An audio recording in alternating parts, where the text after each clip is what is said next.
আজকে কেন আমরা বার্মার মুসলমানদেরকে আবার অনিশ্চিত নদের উন্মুক্ত তরঙ্গমালার দিকে ঠেলে দেব? কেন আমরা কেন আবার তাদেরকে বঙ্গোপসাগরের উন্মুক্ত তরঙ্গমালার দিকে ঠেলে দেব?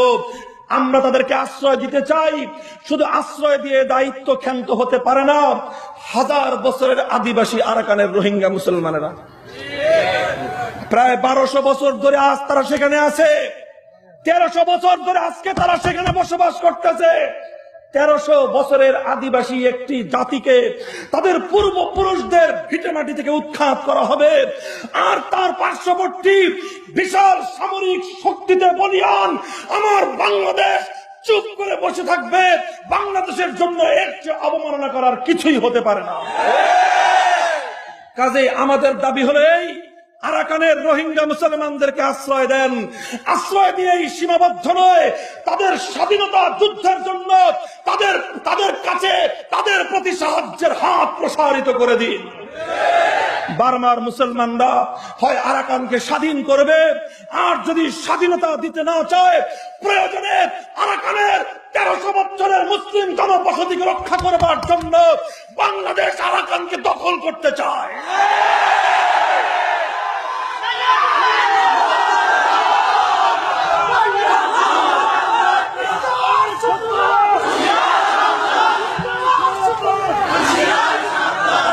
সর্বশেষ কথা হলো আমাদের, সুতরাং নতজানু দুর্বল কোন ভূমিকা আমরা দেখতে চাই না।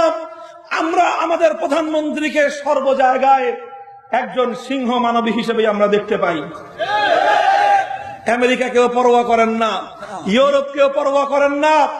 আমাদের তো এটা নিয়ে গর্ব করতে মনে চায় যে রোহিঙ্গা ইস্যুতেও তিনি কারো রক্তচক্ষুকে উপেক্ষা করবেন না। আমরা চাই প্রতিবাদী ভূমিকা পালন করুন, সাহসী ভূমিকা পালন করুন। এই আরাকানের মুসলমানদের পক্ষে, বার্মার রাখাইন সাম্প্রদায়িক গোষ্ঠীর বিরুদ্ধে এবং বার্মার সামরিক জনতার বিরুদ্ধে গোটা বিশ্ব বিবেককে জাগ্রত করে তুলুন।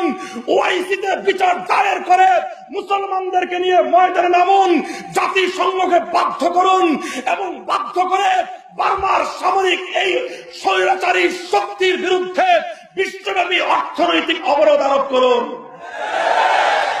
আর শুধু এই দুর্বল কোন প্রতিবাদ নয়, চলতি জাতীয় সংসদে বার্মার মায়ানমার সরকারের বিরুদ্ধে সর্বোচ্চ নিন্দা প্রস্তাব গ্রহণ করুন।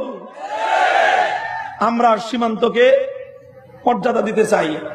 আধুনিক রাষ্ট্র ব্যবস্থায় সীমান্তের অনেক গুরুত্ব আছে। এই জন্য ভারত, বাংলাদেশ আর বার্মার মধ্যখানের যে সীমান্ত, এই সীমান্তটাকে আমরা যে কোনো মূল্যে রক্ষা করতে চাই। কিন্তু একটা কথা শুনে রাখেন, সীমান্ত রক্ষা হবে, সীমান্তের মর্যাদা থাকবে, কিন্তু যেই সীমান্ত মানবতার আর্তনাদ শুনতে পায় না, যেই সীমান্ত মানুষের হাহাকার শুনতে পায় না, যেই সীমান্ত মানুষকে মানুষ বলে চিনতে পারে না, সেই সীমান্তকে আমরা ভেঙে গুড়িয়ে দিতে চাই, ভেঙে গুড়িয়ে দিতে চাই।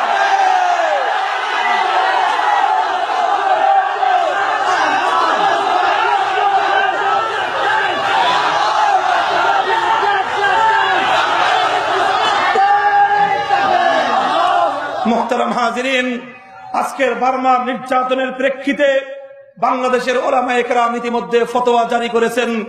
বার্মার এই করুণ পরিস্থিতিতে বাংলাদেশের মুসলমানদের জন্য জিহাদ করা ফরজে আইন হয়ে গেছে। মুফতি মিজানুর রহমান সাইদ সাহেব হুজুর বিষয়টা বলে গেছেন। এ বিষয়ে আমাদের প্রত্যেককেই বলতে হবে। উলামায়ে কেরামের দায়িত্ব ছিল ফতোয়া দেওয়া, উলামায়ে কেরাম তাদের দায়িত্ব আদায় করেছেন।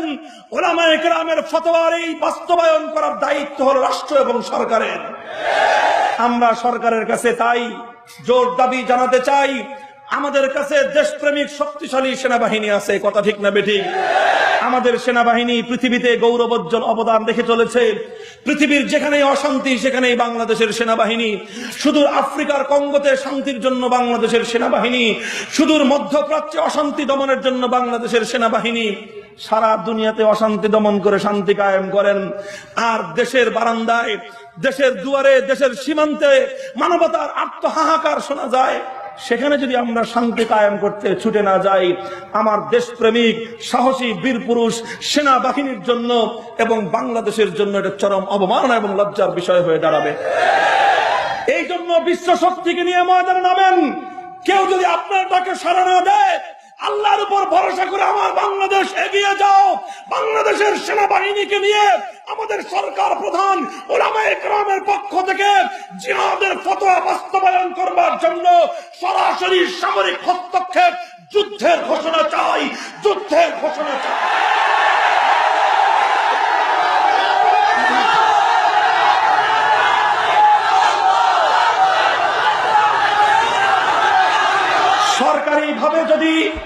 সরকারিভাবে যদি যুদ্ধের ঘোষণা করা হয়, সেনাবাহিনীর সহযোগিতায় আমরা সেই জিহাদে অংশগ্রহণ